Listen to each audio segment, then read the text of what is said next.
بسم اللہ الرحمن الرحیم۔ واجب الاحترام برادران اسلام، عقل مند آدمی کے لیے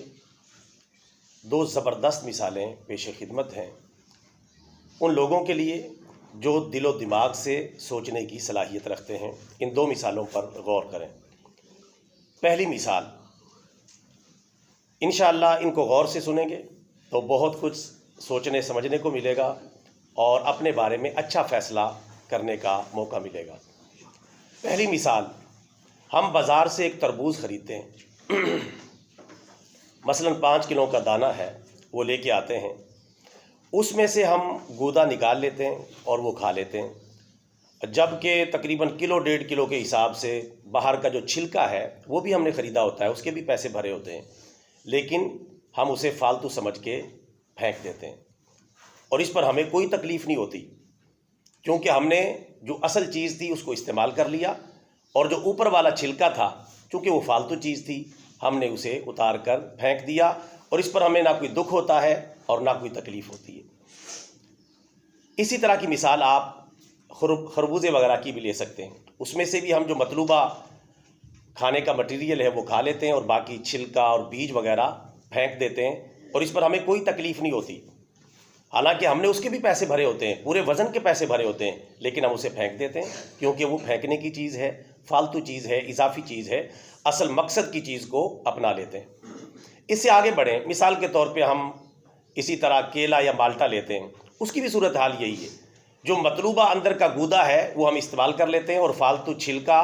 پھینک دیتے ہیں، حالانکہ ہم نے اس کے پیسے بھرے ہوتے ہیں،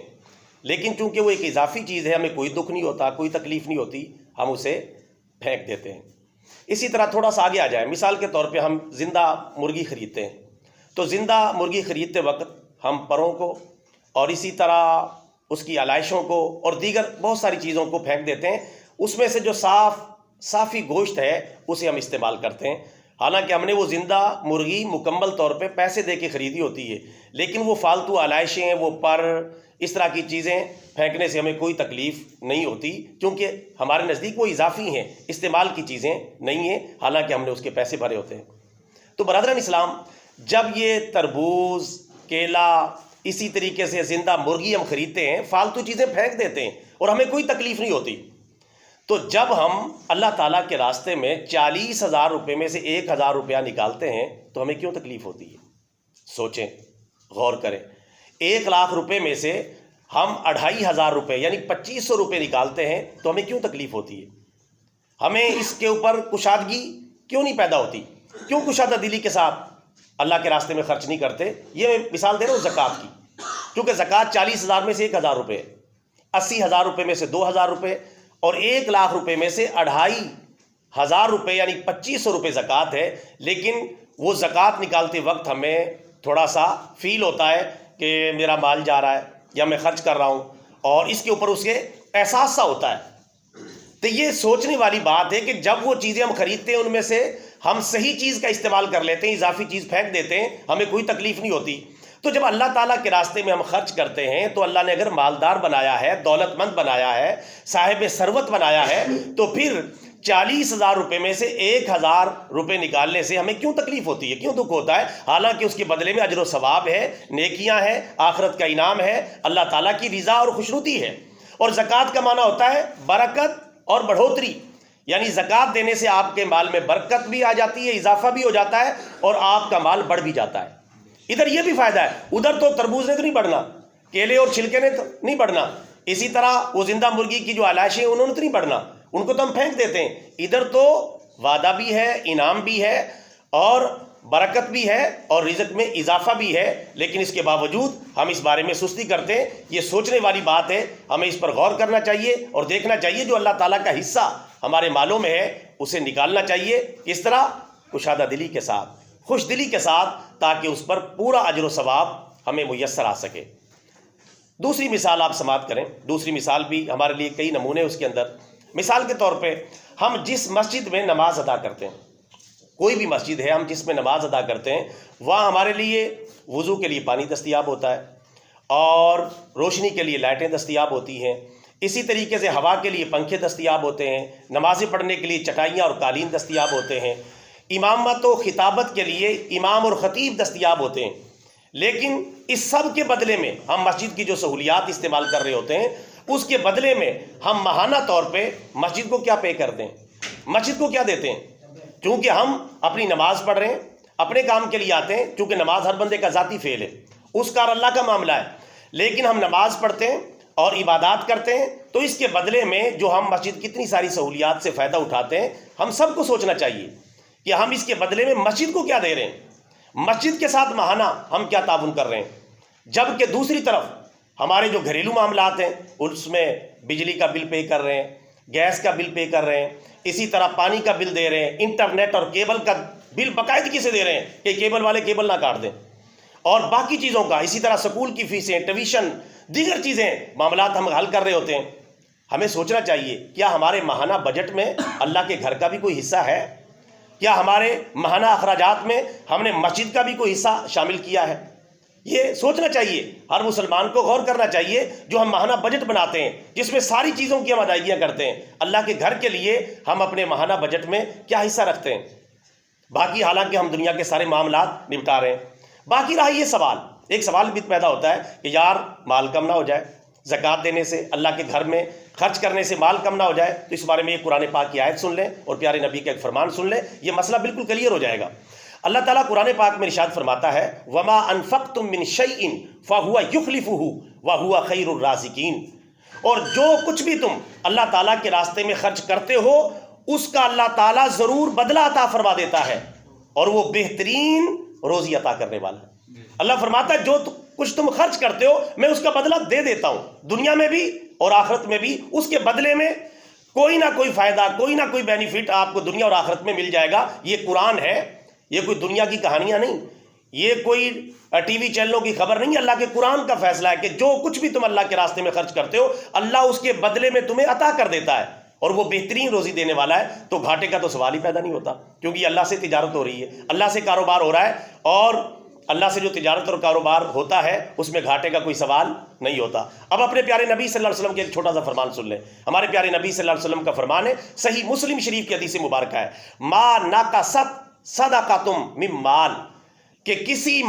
کسی آدمی کے مال میں صدقے نے کبھی کوئی چیز کم نہیں کی، یعنی صدقہ مال کو کم نہیں کرتا۔ صدقہ و خیرات کرنا، اللہ کے راستے میں خرچ کرنا مال کو کم نہیں کرتا، نہیں گھٹاتا، بلکہ صدقہ مصیبتوں کو ٹالتا ہے، بلاؤں کو ٹالتا ہے، آزمائشوں کو ٹالتا ہے۔ اللہ تعالیٰ کے راستے میں خرچ کرنے سے مال میں اضافہ بھی ہو جاتا ہے، برکت بھی ہو جاتی ہے، اور اللہ کے پیارے نبی کا یہ اعلان ہے کہ صدقہ مال کو کم نہیں کرتا۔ پتہ نہیں کہاں کہاں سے آپ کی آزمائشیں اللہ کے راستے میں خرچ کرنے سے ختم ہو جاتی ہیں۔ تو میرے بھائیوں، ان مثالوں پر ہمیں غور کرنا چاہیے۔ قرآن پاک کی آیت بھی میں نے پیش کر دی، پیارے نبی صلی اللہ علیہ وسلم کا فرمان بھی میں نے آپ کی خدمت میں پیش کر دیا۔ تو ان مثالوں کو جب ہم سوچیں گے تو اللہ تعالیٰ کے راستے میں خرچ کرنے سے ہم کبھی بھی نہیں ہچکچائیں گے، اور کبھی بھی اس چیز کا جو ہے وہ ہمارے دل پہ بوجھ نہیں ہوگا۔ اور ایک مثال میں اور میں چھوٹی سی دیتا ہوں آپ کو انہی مثالوں کے پس منظر میں۔ مثال کے طور پہ ایک مسلمان ہے، مسجد کی مثال لیتے ہیں، اس میں نماز پڑھتا ہے اور چلا جاتا ہے، لیکن مسجد کے ساتھ کوئی بھی تعاون نہیں کرتا۔ اب وہ اپنا پورا ثواب عبادت کا نہیں لے جا سکتا۔ اس کی وجہ کیا ہے؟ ظاہر ہے کچھ مسلمان تو ہیں جن کی وجہ سے نظام چل رہا ہے، یہ بجلی کا، چٹائیوں کا، پانی کا، وغیرہ چیزوں کا۔ تو ظاہر ہے کہ جن مسلمانوں کے تعاون سے اس نے نماز پڑھنے کی جماعت کے ساتھ سہولت حاصل کی ہے، تو ظاہر ہے کہ اس کے ثواب کا کچھ حصہ ان کے کھاتے میں جائے گا، لازمی جائے گا۔ اگر وہ مسجد کے ساتھ کچھ بھی تعاون نہیں کرتا، اگر وہ چاہتا ہے اپنا پورا ثواب لے کے جائے،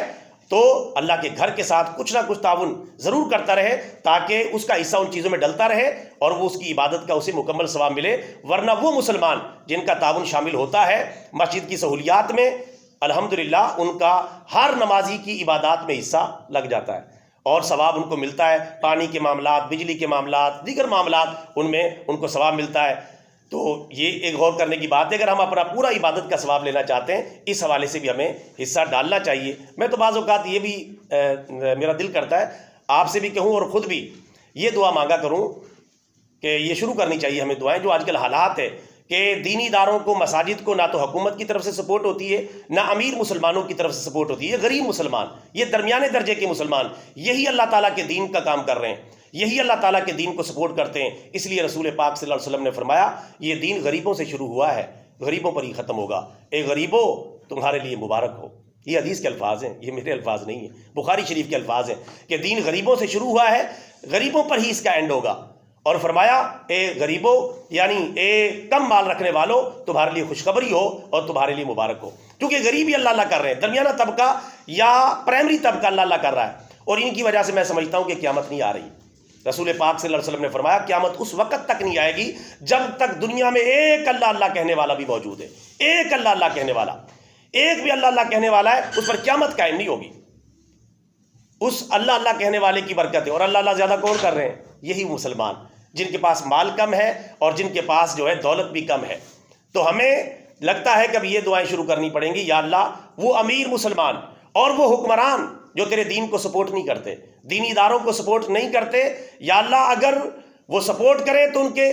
حکومت میں مال میں برکت عطا فرما، اور اگر وہ سپورٹ نہ کریں اور تیرے علم کے مطابق ان کے مقدر میں بھی نہیں ہے تو یا اللہ ان سے حکومت اور مال چھین لے، اور ان لوگوں کو حکومت اور مال دے دے کہ جو تیرے دین کے ساتھ کھڑے ہوتے ہیں، تیرے دین کو سپورٹ کرتے ہیں، تیرے دین کے لیے